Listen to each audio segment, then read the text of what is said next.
Número Diego Martínez, DT argentino de 46 años en Cerro Porteño. Él había llegado al cuadro azulgrana a inicios de año.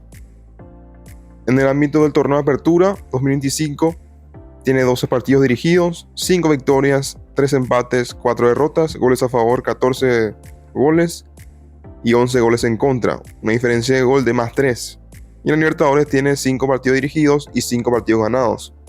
Pero vamos a ir desglosando estos partidos, primeramente en el ámbito local y luego en el internacional. La primera fecha, Cerro Porteño recibió a Libertad en la Nueva Olla y terminó ganando 2-2 con un penal errado por Cecilio Domínguez en los minutos finales, el cual pudo haber sido la victoria de Cerro Porteño. En la segunda fecha, Cerro Porteño terminó visitando el Luis Salinas de Itagua, estadio del 12 de octubre, en donde oficia el local Sportivo Luqueño por razones de refacción de ese estadio. Allí Cerro Porteño estuvo ganando 1-0 durante todo el partido, y hacia el final del encuentro se durmió la defensa de Cerro. Hubo una vivada del pasapelota de Luqueño, y de allí vino el gol de Luqueño del empate y se terminó por empatar ese encuentro. En la fecha 3, Cerro Porteño recibió a Nacional. Allí fue victoria 3-1 ante el cuadro académico. Fecha 4 fue disputado en Encarnación ante el Sportivo Triniense. Cerro Porteño fue allí. Fue el amplio dominador de aquel encuentro, pero no aprovechó sus oportunidades y llegó un error de Roberto Junior Fernández en el pórtico a consecuencia de un disparo del jugador de Triniense, y terminó siendo victoria para el cuadro del Triqui. Fecha 5. El Ciclón recibió la Nueva Olla al Deportivo Recoleta. Allí fue victoria 2-1 en un partido complicado ante el cuadro funebrero, pero victoria al fin. En la fecha 6 llegó el Superclásico. Cerro Porteño tuvo ventaja en el primer tiempo con gol de Juan Iturbe, y después se vino la remontada del Olimpia con gol de Ronnie Redes para el 2-1, el cual fue una de las derrotas más dolorosas de este semestre. Después vino el siguiente partido ante un rival directo por el título, que es Guaraní, en la Nueva Olla. Cerro Porteño perdió por primera vez desde que se remodeló el estadio La Olla, y Guaraní consiguió su primera victoria en este recinto luego de su reinauguración. En la fecha 8, Cerro Porteño tuvo un partido complicado ante el General Caballo, donde jugó pésimo y que consiguió un penal desde arriba, desde el VAR, y lo concretó Jonathan Torres para poder salvar aquel partido del empate. En la fecha 9, Cerro Porteño recibió la visita de la B Azulada Sportivo Ameliano, y allí ganó 2-0 en aquel encuentro. En la fecha 10, Cerro Porteño, con un equipo muy mermado por las lesiones en la parte ofensiva como defensiva, visitó Pedro Juan Caballero, un equipo del Deportivo de Mayo que estaba muy diezmado, que no venía de ganar ni un partido local y había conseguido algunos empates allí.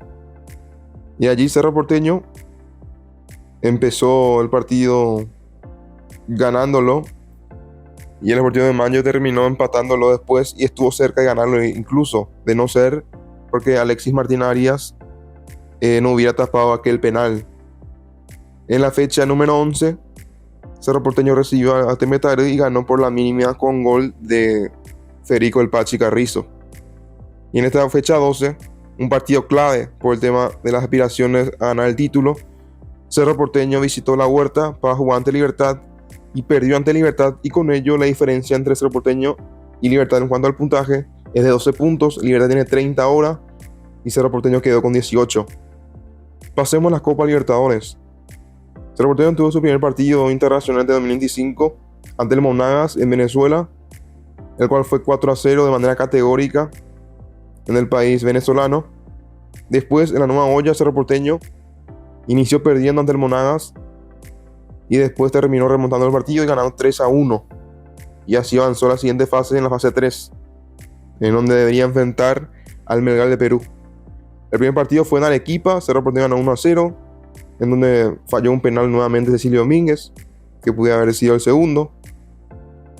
Ya en Asunción, la siguiente semana, en la Nueva Olla, Cerro Porteño ganó 4-2 ante Melgar, con penal errado de Cecilio Domínguez nuevamente.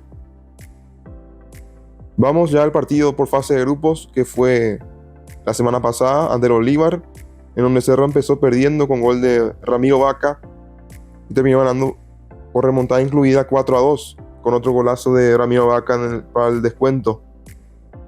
Por ahora en el grupo G, Cerro está en buena posición, está líder con Palmeiras que ganó ya hacia el final el encuentro al Sporting Cristal en Perú.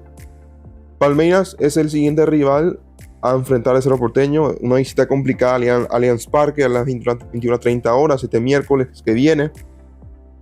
Y es creo que el partido en el cual Cerro va a saber si va a pelear por el primer lugar o va a tener que pelear por el segundo lugar.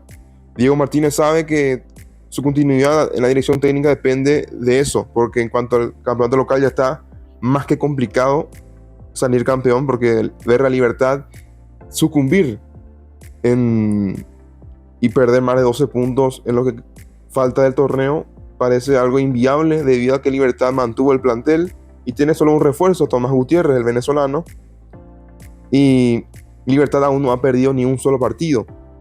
Libertad acumula 14 partidos invictos, ganando ya la Supercopa Paraguay Olimpia, ganando en el debut de Copa Libertadores Alianza Lima 1-0 y manteniendo el invicto a nivel local. Y así parece la cuestión difícil. Parece que Libertad no va a perder muchos partidos, capaz pierda alguno, pero Cerro creo que se despidió del torneo. Y el cuadro Gomarelo está en sus mejores días y está muy difícil que logre. Volviendo al partido ante el Palmeiras de Cerro. Cerro sabe que Palmeiras es superior en cuanto a plantel. Tiene jugadores como Estevao, Piquerés, tiene a Richard Ríos, tiene a Weberton, tiene al señor Gustavo Gómez, capitán de la selección paraguaya. Entre otros tantos jugadores que sacan y mucho la diferencia para el conjunto de Palmeiras, que tiene a Felipe Anderson, tiene a Víctor Roque, que vino del Barcelona. Y Víctor Roque, que le fue muy bien a Atlético Paranaense en su estadía en Brasil en su momento. Diego Martínez sabe que este partido capaz y no le eche del cargo, porque se sabe en los papeles que se puede perder con Palmeiras en Brasil. Y sabe que ganó un partido importante ante el Bolívar. Lo que sí debe saber es que deberá ganar sí o sí de local ante el Palmeiras. O en el peor de los casos, buscar puntos en Perú o en Bolivia ante rivales directos por avanzar a la segunda ronda, es decir, la octava de final de Copa Libertadores, que son el equipo boliviano de Bolívar o el Sporting Cristal. Creo que es el equipo más franqueable de este grupo. Y así es la cuestión de Cerro. Diego Martínez, nuevamente como otro técnico argentino, que no va a ganar un título a nivel local en la era Zapac. Ni un técnico argentino ha ganado un título en la era de Juan José Zapac a lo largo de sus periodos como presidente, algo que ya se viene repitiendo y mucho. Ya he hecho, por ejemplo, videos sobre ese tema, pero creo que la directiva no se da cuenta de eso. Aquí lo alarmante es que va a jugar ante un equipo que sí sabe a lo que juega, con un técnico que es Abel Ferreira, el portugués, que ya es tricampeón de América, que ya ha ganado 2 Copas Libertadores en los años 2020 y 2021, y que tiene la columna vertebral, tiene una estructura importante y hace de repente traspasos o incorporaciones millonarias y tiene un proyecto importante deportivo. Cerro, en tanto, viene a los tumbos, tiene jugadores lesionados y la cosa está complicada desde esa parte, desde la jerarquía. Abel Luciati, un jugador que llegó como refuerzo, tenía una lesión crónica en la columna y claramente está ahora mismo entre algodones. Juan Iturbe, que volvió en este partido ante Libertad. Cecilio Domínguez, que no se recupera nunca. Y otros tantos jugadores que andan lesionados y no están a la disposición de Diego Martínez. Lo más preocupante es que Cerro no juega a nada, o sea, no tiene una filosofía de juego ya marcada. Creo que los rivales a los cuales enfrentó ayudó mucho a Cerro en la Libertadores para poder avanzar, y también porque demostraron temple en esos partidos. Orgullo, garra y forma de jugar, pero este equipo del Palmeiras sí sabe lo que juega.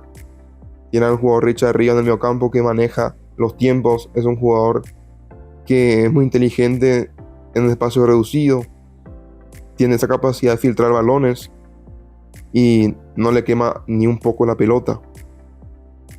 Y estas individualidades que tiene el Palmeiras, por ejemplo Estevao, que es el próximo jugador que va a jugar en Europa, una de las joyas del conjunto del Palmeiras.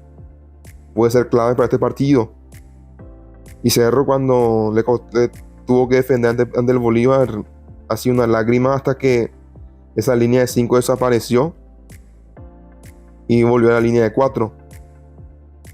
Otro de los puntos que Cerro deberá mejorar es en la parte de la pelota parada, una fortaleza del Palmeiras, con Gustavo Gómez, que está ahí en las saga de centrales. Y es una incógnita Cerro Porteño de aquí en adelante. Lo que sí, la misión del cuadro azulgrana en este semestre ya es de manera segura clasificar a octavos de final de Copa Libertadores, porque ya está totalmente fuera de la lucha del torneo. Sabe que Diego Martínez, su continuidad no depende de la Copa Libertadores y de que avance Cerro a la siguiente ronda. Una posible eliminación y clasificación a Sudamericana no lo va a salvar. Eso se está viendo ya de antemano, porque se apuesta muy grande con este técnico para buscar esa clasificación a octavos de final. Para eso se lo contrató y tratar de mejorar las últimas participaciones de Cerro en Copa Libertadores. Les dejo esta pregunta a los suscriptores y no suscriptores. ¿Diego Martínez terminará este primer semestre o será cesado de su cargo con antelación?